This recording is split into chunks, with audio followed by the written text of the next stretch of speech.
Much more on that as we continue. Guys, do we have Woj here or shall I go to the NFL? I'm not quite clear. Okay, let's go to the NFL then. Tomorrow, June 1st, is the day we've had scheduled for quite some time because of a possible Julio Jones trade. Moving him after that date provides the Falcons further salary cap relief. And our Diana Rossini tweeted over the weekend, the Falcons continue to field calls from teams interested in trading for Julio Jones. The Seahawks have had discussions about a possible trade with Atlanta per sources. In fact, Russell Wilson and Julio have spoken to discuss the possibility of playing together. So a lot to unpack there, and Jeremy Fowler gets the first crack at unpacking it with us this morning. Jeremy, what can you tell us about the urgency here? How soon are we expecting something to happen with Julio Jones?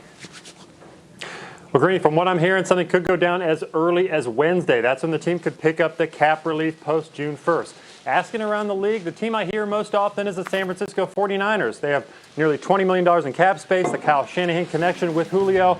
But you hear that the teams like the Titans are lurking. You hear some of the Rams. And then, of course, the Seahawks have had a discussion, although they value their limited draft capital and want to try to keep that. Also, a sleeper here is the Baltimore Ravens. I'm told they're willing to get involved if it's at the right price. Okay, so those are some of the possible bidders, and the urgency is there. This is expected to happen this week.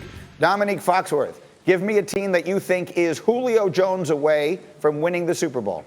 I think Jeremy said it off the top. It's the 49ers. They have a group of very good receivers, but they don't have anybody as great as Julio Jones. Their number one offensive weapon is a tight end named George Kittle, who is outstanding, but it takes this offense to another level when you have somebody on the edge like Julio Jones. And, of course, Julio is quite comfortable with Kyle Shanahan. We remember how good they were together when they made that Super Bowl run, how great Matt Ryan was in that situation. I think with a young quarterback, having somebody like Julio Jones on the edge really helps this team out. And Julio would be in a great situation because he would not have to put the offense on his back. Yeah. Like we mentioned before, they have good running backs, great offensive line, and some good receivers. No one as good as him, but some good receivers. It's a great situation for an aging superstar whose career is pretty close to complete. The only thing he needs now is a Super Bowl. You know, there's a moment in time where we thought maybe Matt Ryan would leave Atlanta and wind up rejoining Kyle Shanahan in San Francisco. That obviously didn't happen. Now it could happen, I suppose, with his longtime favorite weapon. Ninko, how about you? Where do you have your eyes on right now? Well, last time I was on the show, I said that Julio would be a great fit for the LA Chargers, which I still think that he would be a great fit. Think about that offense. Yeah. In having Julio with a young quarterback going into his second year. But the news of Seattle being in the mix would make me really think that a duo of DK Metcalf and Julio would basically be unstoppable. And listen, if Julio goes to Seattle, that will be the last we hear of Russell Wilson talking of trade or anything about being unhappy, because it doesn't matter how his offensive line blocks. If you have Julio and you have DK Metcalf, I think that Russell Wilson possibly would be the favorite with those two offensively to win the Super Bowl. Yeah, so if he goes to Seattle, they are instantly a Super Bowl team to me. Well, the teams that we're talking about here, I mean, Jeremy, the 49ers don't have a first-round pick in this year's draft. They traded it for the quarterback. The Seahawks don't have a first-round pick in this year's draft. They traded it for the safety. So there's not... What exactly are we expecting the compensation to be here in the opposite direction? Because if we're talking about those teams, we're probably not, well, at least in this coming draft, not talking about a first-round pick. Well, the Falcons are aiming for a first-round pick, Greeny, but it's not a slam dunk that they get it. Even if they have on the table from somebody, it could be a conditional pick, or it could be a situation where a team is asking Atlanta to front some of that $15 million in 2021 guarantees. That's the hang-up. I talked to some execs who said Atlanta asking for a first-round pick and $15 million is sort of nuts. They're going to have to find a sweet spot to get this to the finish line. But you're talking about Rams, 49ers, Seahawks, all don't have a first-round pick. They give them away in trades. It's an arms race in the NFC West. They got to do whatever possible to get the best player at their position. Yeah, I mean, the Rams would be an intriguing possibility as well. And then if you're the Falcons and you want to trade them out of the conference, you've got teams in the AFC like the Patriots. We have heard a little bit. Go ahead, Dominique, put a bow on it. Nah, I like Julio as much as the next guy, but the idea that him going to Seattle makes him a Super Bowl contender, I think is a little bit absurd. Like, their issues are not with pass catching. Their receiving core can only get so much better, and I think that defense is still a problem, that offensive line is still a problem, and Russell Wilson, they're going going to have to become the Brooklyn Nets and just outscore everybody going forward if that's what they think they're going to do up there. And I'm glad you put up the graphic with Tyler Lockett, because Ninkovich over there acting like Tyler Lockett just gets forgotten. He was just as productive as DK Metcalf. What do you think, Nink? Yeah. Okay. Yeah, so Lockett, Julio, and Metcalf. Okay. Like, give me okay. Stop that. Like, there you go. Like, yeah. I thought you were a defensive guy. I thought you were a defensive guy. You're a defensive guy, and now you're like, they add another you know, receiver. look, They're going to win the championship. We're jumping on Kansas City and, like, all these teams with great offenses. Like, yeah, offenses win championships now. We all know that it's all about scoring points, and that's what why the league changed all the rules on illegal contact and defensive holding. I mean, they want to score points. If you have DK Julio, they're going to score points. This breaks my Dominique. heart. I lost a linebacker today, and it makes me sad. I'll say this. You just said they're going to have to be the But Brooklyn Nets. businessman, come on now.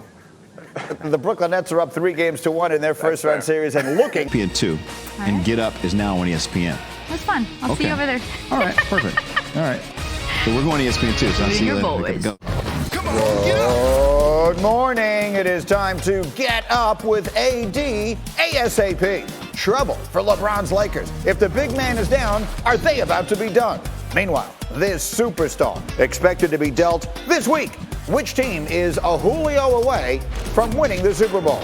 And it's a critical week for Ron. We'll tell you one big reason to believe the leverage remains very much on his side. All that and more as we get up with you on this Memorial Day Monday on ESPN. Greeny here, delighted you've chosen to be there. We are jam-packed on this morning, a lot of hoops. And we'll get to the football with this fine collection of insight. Jeremy Fowler is ready to go. We got Nink. We got Neek. We are ready to roll. And we'll get to all of that, but we begin with the NBA postseason action. Game of the night was the Suns-Lakers Game 4 in L.A. LeBron looking to take a 3-1 series lead. And in the second quarter, it was looking good. Chris Paul was a late ad. He would go. So would LeBron. Take a look here. Working his way around the defense. Throw it up and throw it down. LeBron James doing chin-ups on the rim. Markieff Morris can't believe what he sees. Take another look at LeBron as he goes up and throws it down. The Lakers a 2-point lead, but here's the moment that might have changed everything. Final minute of the half. Lakers down by 1. Watch the top of your screen. Anthony Davis coming in, and he appears to step on the foot. I'll show it to you again. Of DeAndre Ayton as he goes down. He was hurt already coming in here. He would leave and not return. It's a left groin injury for Anthony Davis. More on that coming up. Meanwhile, third quarter, the Lakers would miss him desperately. They would shoot just 3 of 16 from the floor. And again, Chris Paul talked his way into the starting lineup and made his presence felt. Minute and a half to go. Look at the frustration that LeBron is setting in as Schroeder misses. Just watch LeBron here. Just the head goes down. He knows it. Without Anthony Davis, this team doesn't have it. LeBron, 25 and 12. But take a look at Crowder in the corner with the 3. Suns even up the series. They take home court advantage back with an 8-point win in Game 4. Well, I mean, it's next man up. And obviously, if he's not ready for Game 5, it's going to be a tough blow for our ball club. But, next man up. And we've been like that all year. And, we're going to have to be like that in the hostile environment in Game 5. Well, so the Lakers are 11-7 this year in games that LeBron James plays and Anthony Davis does not. But that doesn't tell the full story. They were 1-6 in those games against teams that made the playoffs this year and outscored by 7 points a clip. Simply put, if AD is down, the Lakers are in trouble. More on that to come. Meanwhile, speaking of trouble, Game 4, Nets, Celtics. Brooklyn up 2-1. Under 4 in the first. The big 3 would go nuts in this game. Early on, it's Kevin Durant. Look at him driving through the lane. 17 in the first for KD. And then in the second quarter, the other members of the big 3. That's James Harden throwing it down. And then it's Kyrie Irving, as only he can with the left hand. The big 3 scored 104 points in this game. Under 4 minutes to go in the third. Nets are pulling away. They're up by 23. That's Kyrie, and it's good. So the Nets would win it, 141-126, but an ugly finish. First to see Kyrie appearing to go after the logo here, and then as he's leaving the floor, some idiot throws a bottle at him. You see it clearly there. The good news, if there is any, is that everyone saw who it was, so everyone is pointing at him, and that fan, if you will, wound up being arrested. You see how close that came to hitting Kyrie Irving. It's been a rough start to the playoffs from a fan behavior perspective. Let's talk about it. Just see that people just feel very entitled out here. You know, they pay for the tickets, great. I'm grateful that they're coming in to watch a great performance, but it's just, you know, we're not at the theater. We're not throwing tomatoes and other random stuff at the people that are performing. Fans got to grow up at some point. I know that being in the house for a year and a half with the pandemic got a lot of people on edge, got a lot of people stressed out. But when you come to these games, you got to realize, man, these men are human. You know, we not animals. We not in a circus. So a very difficult start to the NBA postseason from a fan behavior standpoint.